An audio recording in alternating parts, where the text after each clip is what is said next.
I'm Paul Perkins with the check of your ag weather. After highs this afternoon in the low to mid 70s and near critical fire weather conditions across northwestern areas of Nebraska, our daytime highs cooling slightly to the mid 60s to around 70 tomorrow as the cold front ushers in north wind gust of 35 during the afternoon.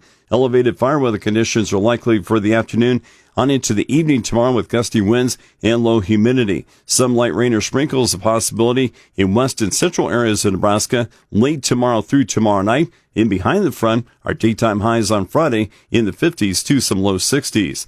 A ridge of high pressure boosting our highs into the low to mid 60s for Saturday. Some rain is possible late Saturday night through Monday with low pressure tracking across the plains. Any rain amounts expected to be on the light side, likely ranging from a tenth to a half inch. Daytime highs dropping into the upper 40s to the mid 50s for Sunday into Tuesday.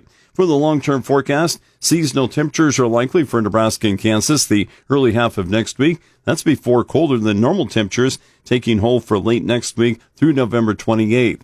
Nebraska and Kansas precipitation indicated to be above normal for early next week. Late next week through November 28th, Nebraska and Kansas precipitation chances backing up to near normal levels.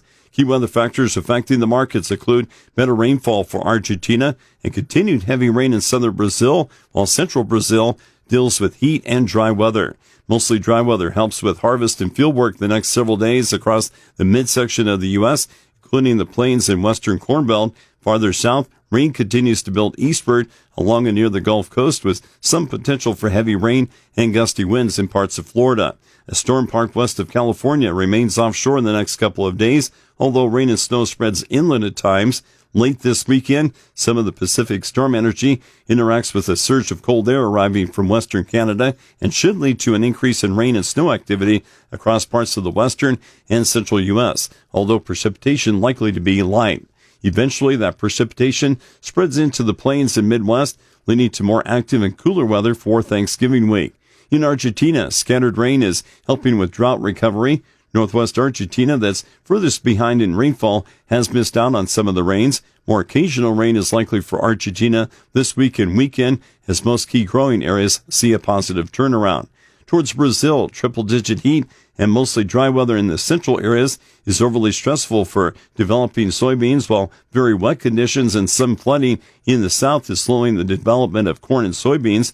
Conditions may improve this weekend as rain in South Brazil starts to track into the central states. Overseas in Europe, constant waves of rain not going to stop this week. A pattern change next week will include cooler temperatures and put some of northern Europe's winter grains into dormancy.